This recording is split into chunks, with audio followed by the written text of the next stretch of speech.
Okey, kita tengok next topic. Untuk section 3.1 Rules of Differentiation. So rules of differentiation ni dia ada beberapa teorem lah. Kita tengok yang paling basic dia. Iaitu yang pertama, kalau function tu adalah melibatkan constant, iaitu function dy ataupun fx, any constant value, so y prime ataupun f prime x kita akan dapat 0. Contoh y3, y2 pi. So semua y prime dia kita akan dapat 0. Okey, kita tengok teori kedua. Dia bagi contoh teori ni, dia kata kalau function tu melibatkan variable x power of n, so y prime dia ataupun f prime dia ataupun dy over dx dia adalah n, bawa ke depan, dan kuasa dia mesti n minus 1. Okey, so tu adalah cara dia. Okey, yang ni pula dia bagi tahu kalau y adalah u power of n is a power of integer for all x, and u is differentiable.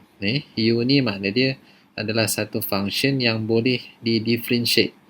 Okay, so cara dia lain sikit. N ni kita bawa ke depan, u kuasa n minus 1, dan u ni kita kena darabkan dengan semua ni, keseluruhan ni. U ni kita kena differentiate dia, kemudian kita darabkan dengan dia punya function tu. Okay, contoh kita tengok example A. Example A, y prime. So ini melibatkan operasi 2 lah, tambah sub addition punya operation. So 3x kita boleh selesaikan 1 by 1 lah. So 3x kita dapat 3x power of 3, jadi 3x square. Okay, kita tengok contoh yang D lah. Yang D ni ada kan.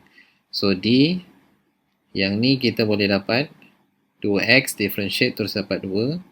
Okay, yang ni, so yang ni melibatkan 2x minus 5 ni adalah satu function yang differentiable. So ni kita boleh jadikan dia sebagai u. So 4 adalah constant, tak ada masalah. 3 adalah kuasa n. So 3 ni bawa ke depan, darab dengan 4, kita akan dapat 12. 3 ni kena tolak 1 n minus 1. So jadi 2. Fx adalah x lah, so 2x minus 5. Kemudian 2x minus 5 ni kita kena differentiate dia. Differentiate kita dapat 2. So kita kena letak kat depan. Okey, so lepas tu baru kita kembangkan dia, expand dia lah. So ni dapat jawapan dia. Okey, tu adalah teorem power integer lah. Okey, kita tengok pula teorem yang seterusnya, iaitu differentiation of addition dan subtraction. Okey, so ni adalah function yang macam tadi lah. Dalam tadi example pun dah ada. So kalau function tu melibatkan dua function yang boleh ditambah ataupun ditolak, so dia sama juga, kita boleh pecahkan dia dan selesaikan satu. Okay, contoh macam ni.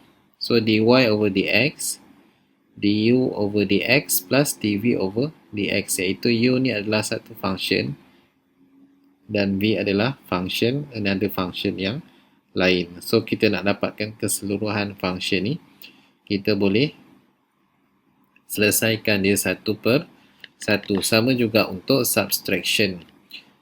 So nak cari dia punya y prime, kita boleh selesaikan satu per satu, kemudian baru melibatkan operation tambah ataupun tolak tadi. Contoh yang macam ni lah, tadi pun dah ada.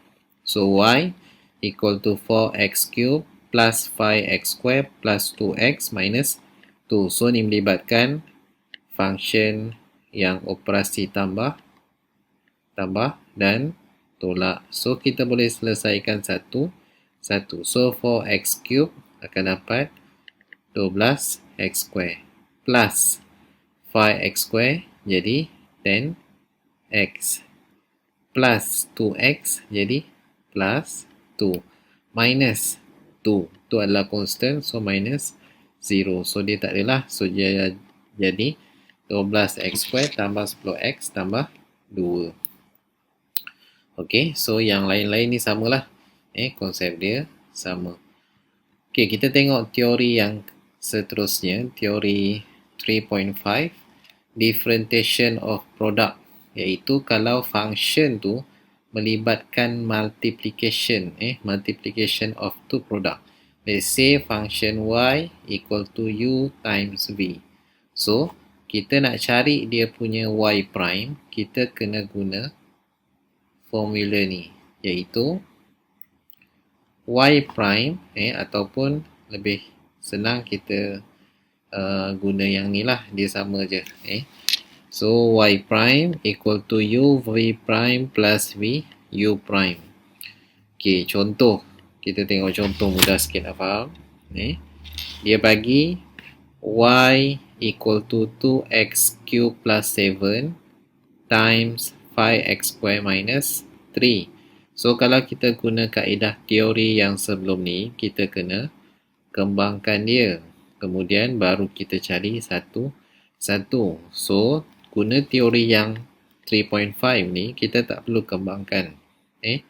Kita boleh guna teori differentiation of product yang multiplication ni. So 2x cube plus 7 ni akan jadi sebagai u.